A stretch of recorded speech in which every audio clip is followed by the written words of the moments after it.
സംസ്ഥാന പുരാവസ്തു വകുപ്പിന്റെ കീഴിലുള്ള ഗജപുഷ്ടാകൃതിയിലുള്ള ഏക മഹാക്ഷേത്രമായ അരുവിക്കര ശ്രീ ധർമ്മശാസ്ത്ര ക്ഷേത്രമാണ് ഇന്ന് ഞാൻ നിങ്ങളെ പരിചയപ്പെടുത്തുന്നത്. തിരുവനന്തപുരം കാട്ടാക്കട റോട്ടിൽ പോങ്ങുമൂട് ജംഗ്ഷനിൽ നിന്നും വലത്തേക്ക് തിരിഞ്ഞ് 3 കിലോമീറ്റർ സഞ്ചരിച്ചാൽ നെയ്യാറിന്റെ തീരത്തുള്ള ഈ മനോഹരമായ ക്ഷേത്രത്തിലേക്ക് നമുക്ക് എത്തിച്ചേരാം. വളരെ മനോഹരമായ ഒരു ക്ഷേത്രത്തിന് മുൻപിലാണ് ഞാനിപ്പോൾ നിൽക്കുന്നത്. അരുവിക്കര ശ്രീ ധർമ്മശാസ്ത്ര ക്ഷേത്രമാണ് ഇന്ന് ഞാൻ നിങ്ങളെ പരിചയപ്പെടുത്തുന്നത്. തിരുവനന്തപുരം ജില്ലയിലെ അരുവിക്കരയിലാണ് ഈ പ്രശസ്തമായ ക്ഷേത്രം സ്ഥിതി ചെയ്യുന്നത്. അഗസ്ത്യാർകൂടത്തിൽ നിന്നും ഉത്ഭവിക്കുന്ന കേരളത്തിലെ ഏറ്റവും തെക്കേ അറ്റത്തുള്ള നദിയായ നെയ്യാറിന്റെ തീരത്തിലാണ് ഈ ക്ഷേത്രം സ്ഥിതി ചെയ്യുന്നത്.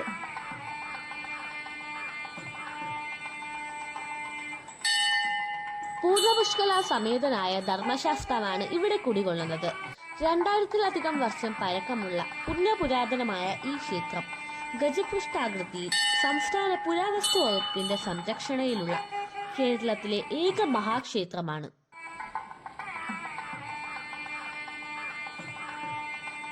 ധർമ്മശാസ്താവിനെ കൂടാതെ പ്രധാന പ്രതിഷ്ഠയായി മഹാവിഷ്ണുവും പാർവതി സമേതനായ മഹാദേവനും ഇവിടെ കുടികൊള്ളുന്നു. ഈ 2 കോവിലും വട്ടക്കോവിലുകളാണ് എന്നത് മറ്റൊരു പ്രത്യേകതയാണ്. കൂടാതെ തന്നെ ഈ ക്ഷേത്രത്തിൽ ഉപദേവതകളായി ഗണപതിയും സുബ്രഹ്മണ്യനും നാഗദൈവങ്ങളും കുടികൊള്ളുന്നു.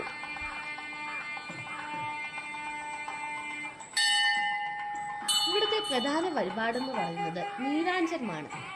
എത്ര കടുത്ത ശനിദോഷമുണ്ടെങ്കിലും ഈ ക്ഷേത്രത്തിൽ വന്ന് നീരാഞ്ജനം കഴിച്ച് മനസ്സറിഞ്ഞ് പ്രാർത്ഥിച്ചാൽ ശനിദോഷം മാറിക്കിട്ടുമെന്നാണ് വിശ്വാസം. ഇവിടുത്തെ മഹാവിഷ്ണുവിന്റെ വിഗ്രഹത്തിനും ചില പ്രത്യേകതകളുണ്ട്. ചതുർബാഹു വിഗ്രഹ രൂപത്തിൽ പടിഞ്ഞാറോട്ട് ദർശനമാകുന്ന രീതിയിലാണ് മഹാവിഷ്ണു ഇവിടെ കുടികൊള്ളുന്നത്.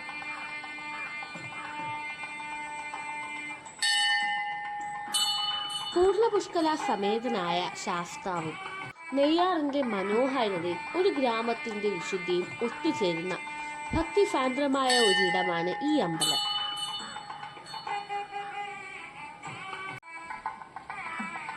അഗസ്ത്യമലയിൽ നിന്നും ഉത്ഭവിക്കുന്ന നെയ്യാർ കിഴക്ക് നിന്നും പടിഞ്ഞാറോട്ടാണ് ഒഴുകുന്നത്.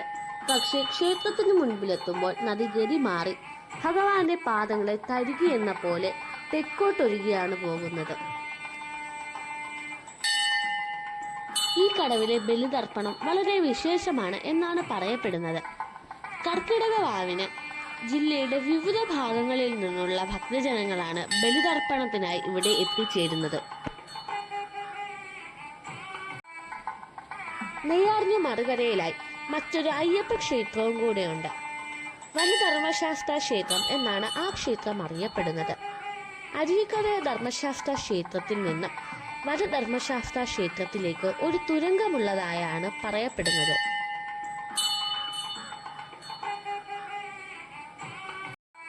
ഭഗവാൻ ശ്രീ ധർമ്മശാസ്താവിന്റെ ജന്മദിനമായ പൈങ്കുനി ഉത്രമാണ് ക്ഷേത്രത്തിലെ ഉത്സവമായി കൊണ്ടാടുന്നത്. ഈ വർഷത്തെ പൈങ്കുനി ഉത്ര മഹോത്സവം ഏപ്രിൽ 3-ാം തീയതി മുതൽ 11-ാം തീയതി വരെയാണ് ആഘോഷിക്കുന്നത്. നിങ്ങൾക്ക് എല്ലാവർക്കും എൻ്റെ ഈ വീഡിയോ ഇഷ്ടപ്പെട്ടെന്ന് വിശ്വസിക്കുന്നു. നിങ്ങൾ ആദ്യമായിട്ടാണ് എൻ്റെ ചാനൽ കാണുന്നതെങ്കിൽ ഒന്ന് സബ്സ്ക്രൈബ് ചെയ്യണേ. അപ്പോൾ നമുക്കിനി അടുത്ത വീഡിയോയിൽ കാണാം. Bye bye.